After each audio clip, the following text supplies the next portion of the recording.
Ang aswang sa Barangay San Jose. Sa bayan ng San Jose, may mga kwentong kalakip ang takot tungkol sa isang aswang na sinasabing nag-aabang sa madilim na mga sulok ng barangay. Sinasabing ang aswang ay may kakayahang magbihis bilang tao sa araw, ngunit sa tuwing sumisikat ang buwan, siya ay nagiging halimaw, higit na nakakatakot. Isang gabing tahimik sa barangay, nagpasya si Aling Rosa na maglatag ng hapunan. Mula sa kanyang kusina, nadinig niya ang mga tinig ng mga kapitbahay na nagkukwentuhan sa labas. Napansin niyang madilim ang paligid at tila may kakaibang hindi pagkakaayon sa hangin. Parang may hangin na nagdadala ng malamig na panginginig. Nang lumabas siya, nakita niya ang kanyang mga kapitbahay na nag-iimbita sa lahat ng mga bata na maglaro ng buhayan.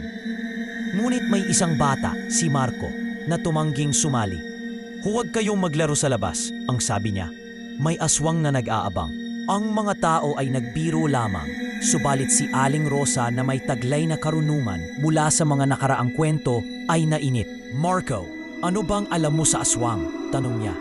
Sumagot ang bata, "Kasi laging naghahanap ang aswang ng mga bata sa gabi. Sinasabing kaya niyang magbihis bilang tao at makihalubilo. Pero pagdating ng dilim, siya na ay isa ng tunay na halimaw." Mula ng gabing iyon, nagdalawang isip si Aling Rosa. Sa kanyang hiling, naisip niyang dapat gumawa ng isang paraan upang maprotektahan ang kanyang komunidad. Nagdesisyon siyang maglagay ng bawang at asin sa paligid ng kanyang bahay at magdasal upang mapanatili ang kaligtasan ng kanyang pamilya. Ngunit sa susunod na gabi, may isang kakaibang tunog na umabot sa kanyang pandinig. Isang boses na tila humihiling at nagtatawag sa mga bata. "Marco! Marco! Kunin mo ako! Nandito ako!" Ang boses ay nagmula sa likod ng bahay, tila may humihikbi. Dahil sa takot at pagmamalasakit, lumabas siya upang tingnan. Sa kanyang pagtataka, ang boses ay mula sa isang magandang babae na nakarampa sa kanyang hinanakit. "Tulungan mo ako, Aling Rosa. Nawala ako." Subalit, sa pagkakita niya sa mga mata ng babae, napansin niyang may katatakutan. Ang mga mata nito ay tila naglalaman ng dilim at kasamaan. Sa kanya namang isip, naisip niya na ito ay ang aswang na nagbibihis bilang tao. "Umalis ka rito. Alam kong ikaw ay aswang." Ang sigaw ni Aling Rosa. Hawak ang kanyang bawang. Ngunit ang babae ay kumilos papalapit. Ang mga kuko nitong matutulis ay nagbigay ng takot kay Aling Rosa. Mabilis na pinasok ni Aling Rosa ang kanyang bahay at ibinclosed ang pinto. Ngunit ang boses ng aswang ay nagpatuloy sa paghingi ng tulong. "Aling Rosa, ako ay nagugutom.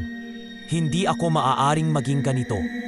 Dahil sa pag-alala sa mga bata sa barangay, nagpasya si Aling Rosa na tawagan ang iba pang mga tao. "Ang aswang ay nandito. Kailangan nating siguruhing ligtas ang mga bata." Mabilis na nagtipon-tipon ang bayan.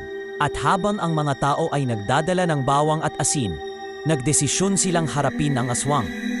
Isang malaking pangkat ang nagtipon sa labas, handang harapin ang dila ng dilim. Nang lumabas ang aswang sa dilim, nagalit ito at nagmakaawa sa mga tao. Ngunit hindi sila natakot. Hinagisan nila ito ng bawang at asin at unti-unting naglaho ang masamang anyo. Mula noon, ang Barangay San Jose ay naging mas maingat at napagtanto nilang ang takot ay dapat ipaglaban. Ang mga bata ay natutong maging alerto habang si Aling Rosa ay naging simbolo ng katapangan at pagtindig laban sa takot. At sa bawat pagsapit ng dilim, ang mga kwentong iyon ay naipasa mula henerasyon hanggang henerasyon. Ang natutunan ng lahat na ang takot ay matatalo lamang sa pamamagitan ng sama-samang pagkilos.